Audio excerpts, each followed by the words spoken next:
আসসালামু আলাইকুম। কেমন আছেন আপু ভাইয়া সবাই? আজকে একটা নতুন রেসিপি নিয়ে আসছি। মুগ ডালের এই যে মুরগির হাতা চামড়া, চামড়া তো না, হাতা কলিজা গিলা, এগুলো মুগ ডাল দিয়ে রান্না করব। এটাকে কি বলে, মুড়িঘণ্ট বলে না লটপটি বলে? আপনারা জানাবেন আমাকে। পাতিলটা গরম হয়ে গেছে, এখন আমি তেল দিয়ে দিব।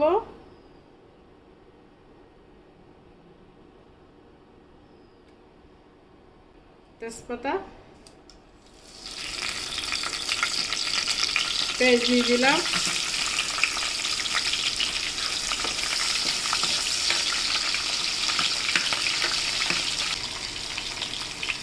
পেঁয়াজটাকে একটু বেরেস্তার মতো করে নেব।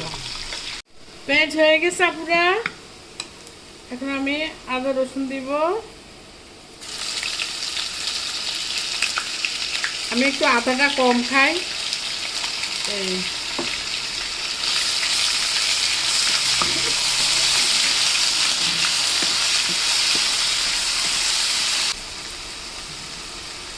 আর একটু দেই এই মশলাটাতে। এই মশলাটাতে আমি মাছ টাছ রান্না করি। এটাতে আদা রসুন, মানে পেঁয়াজ রসুন আর সামান্য পরিমাণে একটু আদা দিই। তা আজকে আমার একদম আদা বাটাটা নাই, যেটাতে আমি মাংস সবসময় রান্না করি। সেই জন্য আজকে এই মশলাটা দিয়ে মাংস রান্না করব।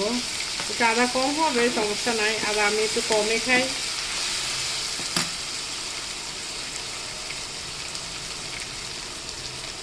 একটু পানি দিয়ে দেই।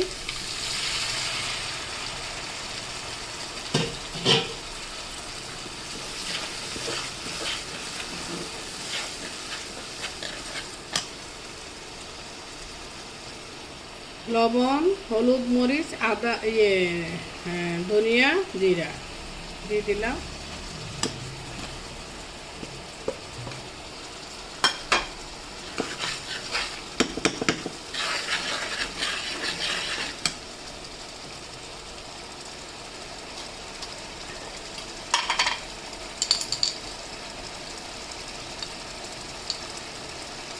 আর এটা হচ্ছে গরম মশলা। আজকে আর দারচিনি এলাচি দিব না, গুঁড়া মশলা দিয়ে রান্না করবো।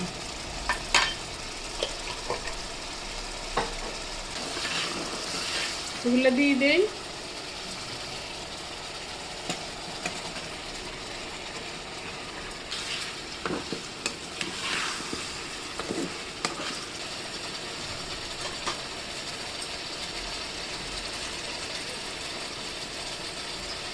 এবার একটু ঢেকে দেই।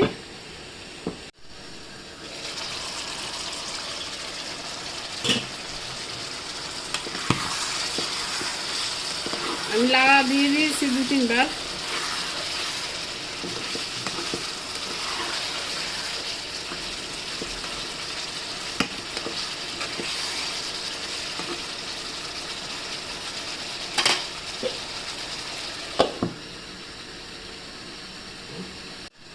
এই যে আমার মুগ ডাল, আমি একটু ডালটাকে ভেজে নিয়েছি। কাঁচা মুগ ডালের ভালো লাগবে না। তারপর এটাকে আমি ধুয়ে সিদ্ধ করে নিয়েছি। একদম ফুল সিদ্ধ করি না। এই যে ফুল সিদ্ধ করি না, ফুল সিদ্ধ করলে গলে যাবে রান্নার সাথে। এখন আমি দিয়ে দিব এটা।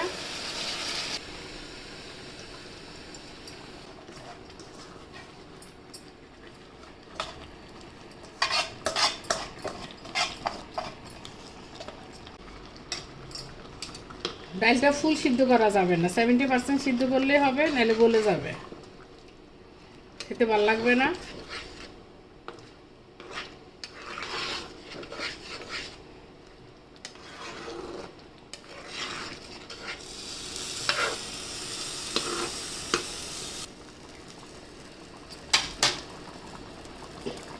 একটু ডেকে দেই, একটু কষু।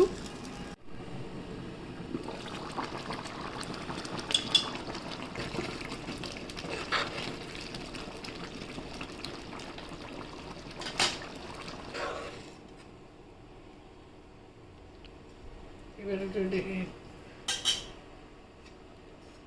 কাঁচামরিচ দিয়ে দিই,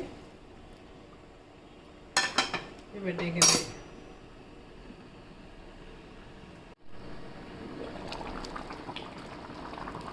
আমার রান্নাটা হয়ে গেছে আপুরা, এটা একদম তাড়াতাড়ি রান্না হয়, আর ঘন করবো না, ডালটা বেশি সিদ্ধ হয়ে গেলে খেতে ভালো লাগে না, এই আর কি। আপুরা, আপনারা ভালো থাকেন, সুস্থ থাকেন, আমার জন্য দোয়া করবে। আবার দেখা হবে কোনো একটা নতুন রেসিপি নিয়ে। আসসালামু আলাইকুম, আল্লাহ হাফেজ।